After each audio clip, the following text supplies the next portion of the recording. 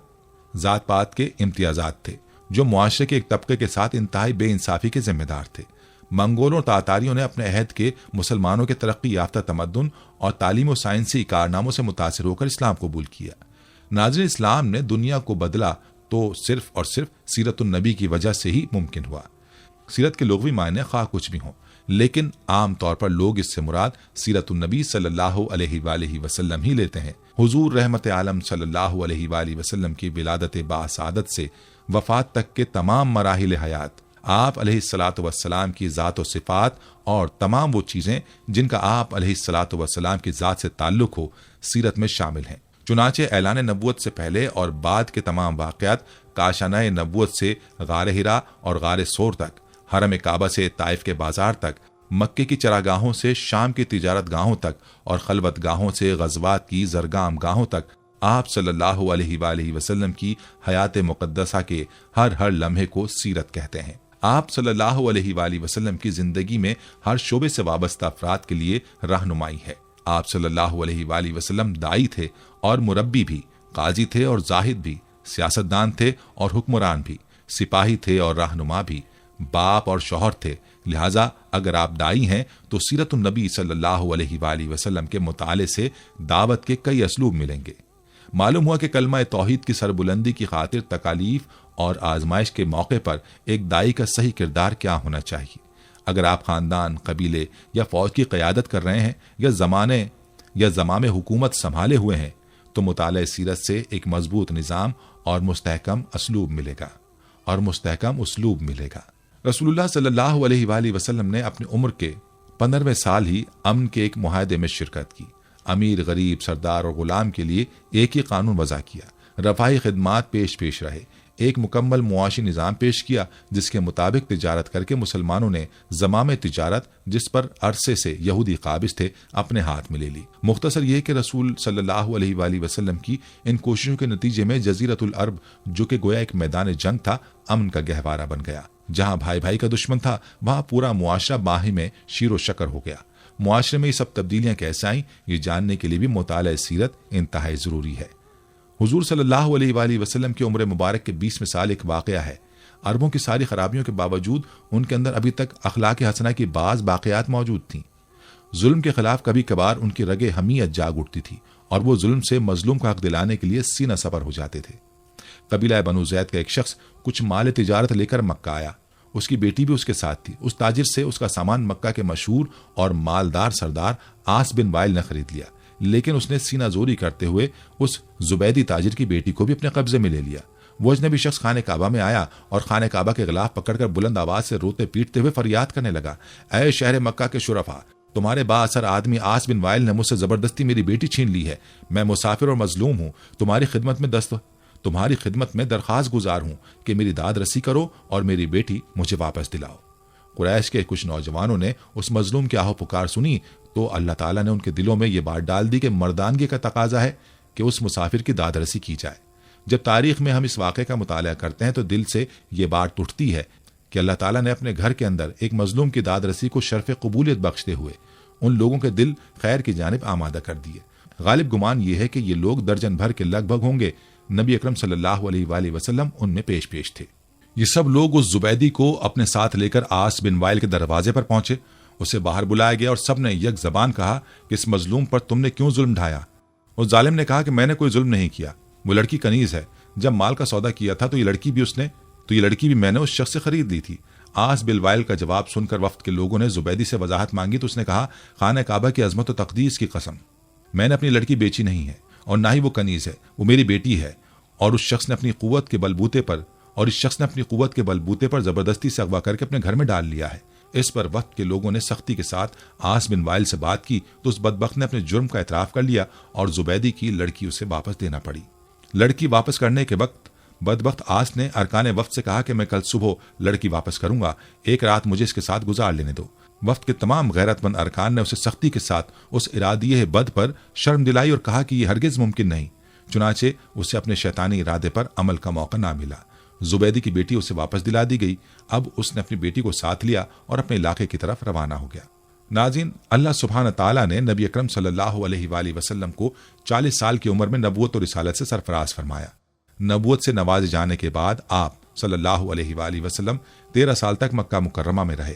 یہ زمانہ آپ صلی اللہ علیہ وآلہ وسلم کی مکی زندگی کہلاتا ہے۔ آپ صلی اللہ علیہ وآلہ وسلم نے مکی زندگی میں 3 سال تک خفیہ طور پر اپنے قریبی لوگوں کے سامنے اسلام پیش کیا۔ پھر آپ صلی اللہ علیہ وآلہ وسلم نے 10 سال تک کھلم کھلا اشاعت اسلام کا کام کیا۔ اس کے بعد آپ یثرب ہجرت کر گئے۔ اشاعت اسلام کی وجہ سے کفار مکہ آپ صلی اللہ علیہ وآلہ وسلم کے جانی دشمن ہو گئے۔ جب تک نبی کریم صلی اللہ علیہ وآلہ وسلم نے اپنی نبوت اور رسالت کا اعلان نہیں کیا تھا، اس وقت آپ صلی اللہ علیہ وآلہ وسلم مکہ میں ایک عقل مند، دانشور، امین و صادق اور اچھے انسانوں میں جانے جاتے تھے۔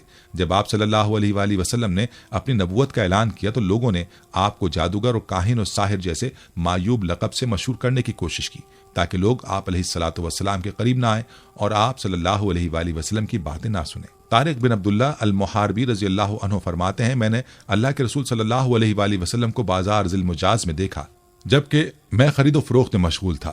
آپ صلی اللہ علیہ وآلہ وسلم سرخ جبہ زیب تن کیے ہوئے تھے اور بلند آواز سے یہ فرماتے جاتے تھے، اے لوگو، لا الہ الا اللہ کہو، فلاح پاؤ گے۔ ایک شخص آپ کے پیچھے پیچھے پتھر مارتا جاتا جس سے آپ کی پنڈلی اور ایڑی خون آلود ہو گئے۔ وہ شخص ساتھ ساتھ یہ بھی کہتا جاتا، اے لوگوں، اس کی بات نہ سننا، یہ جھوٹا ہے۔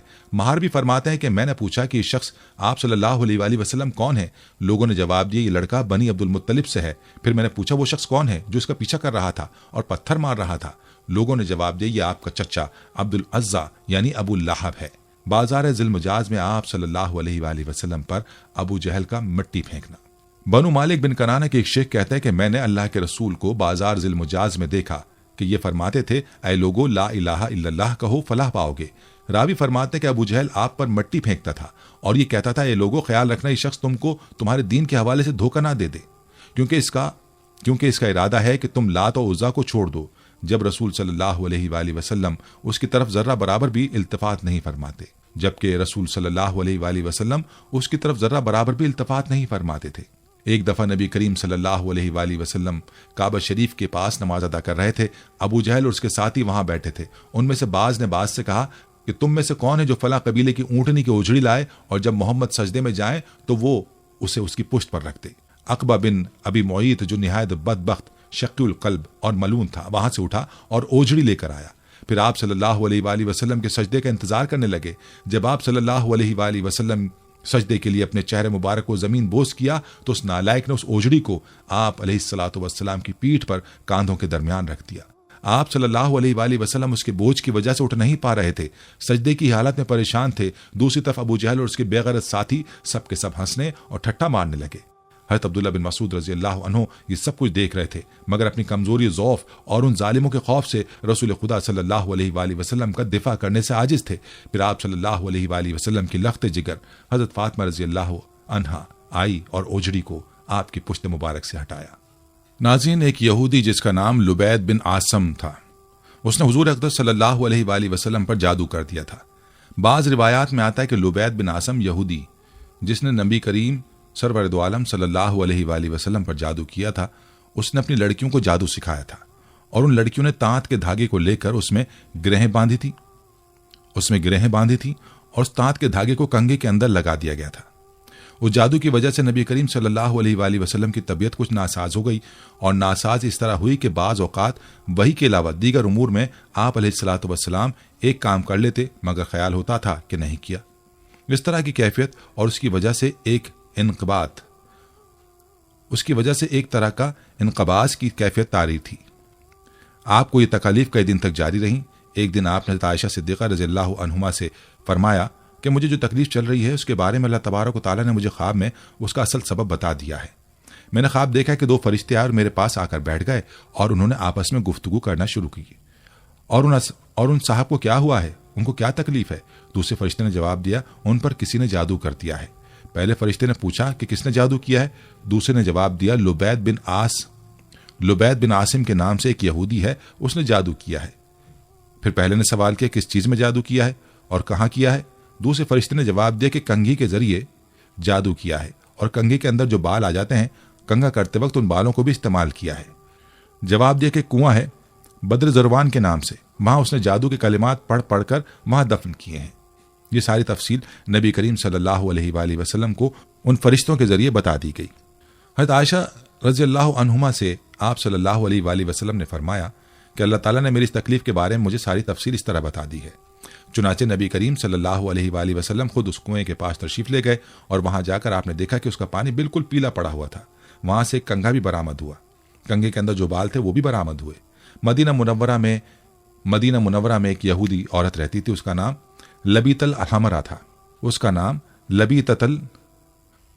لبیت الحمرا تھا۔ وہ ایک بہت ہی خبیث اور بدذات عورت تھی۔ وہ حضور صلی اللہ علیہ وآلہ وسلم سے بہت زیادہ جلتی تھی۔ وہ چاہتی تھی کہ حضور علیہ الصلوۃ والسلام مر جائیں۔ ایک دن لبیت الحمرا نے ایک جادوگر کے پاس جا کر کہا کہ وہ حضور پر ایسا جادو کرے کہ وہ بیمار ہو جائیں اور مر جائیں۔ جادوگر نے لبیت الحمرا کو ایک تعویذ دیا اور اسے حکم دیا کہ وہ اس تعویذ کو حضور صلی اللہ علیہ وآلہ وسلم کے گھر میں چھپا دے۔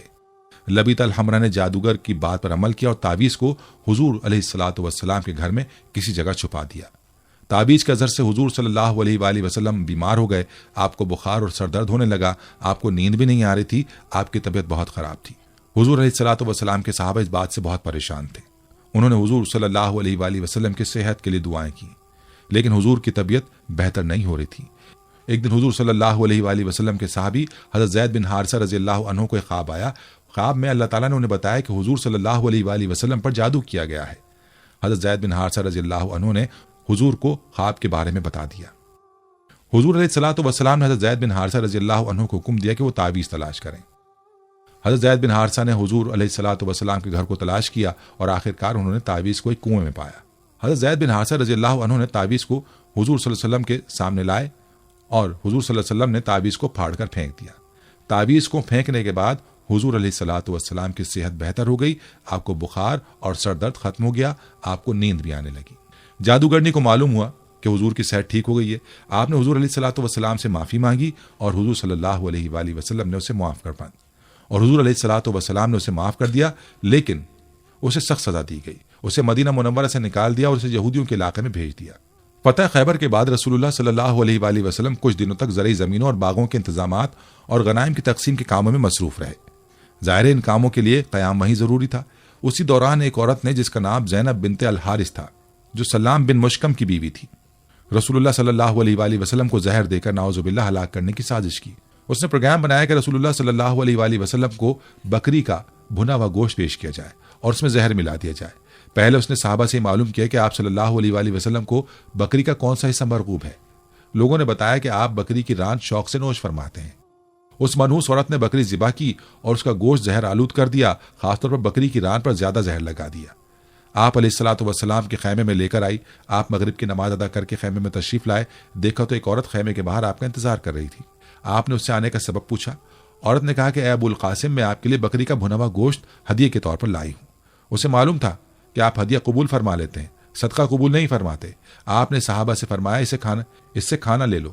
اس کے بعد آپ صلی اللہ علیہ وآلہ وسلم نے صحابہ سے اس وقت جو وہاں موجود تھے کھانے کے لیے فرمایا۔ آپ نے بکری کا بازو لیا اور اسے منہ میں رکھ لیا۔ حضرت بشر بن برہ بن معور نے بھی گوشت کا ایک ٹکڑا منہ میں رکھ لیا۔ ابھی حضور صلی اللہ علیہ وآلہ وسلم نے بازو منہ سے لگایا ہی تھا کہ اس نے خبر دی کہ مجھے زہر آلود کیا گیا ہے۔ رسول اللہ صلی اللہ علیہ وآلہ وسلم نے فوراً تھوک دیا، اگرچہ اس کا تھوڑا بہت اثر زبان پر رہ گیا۔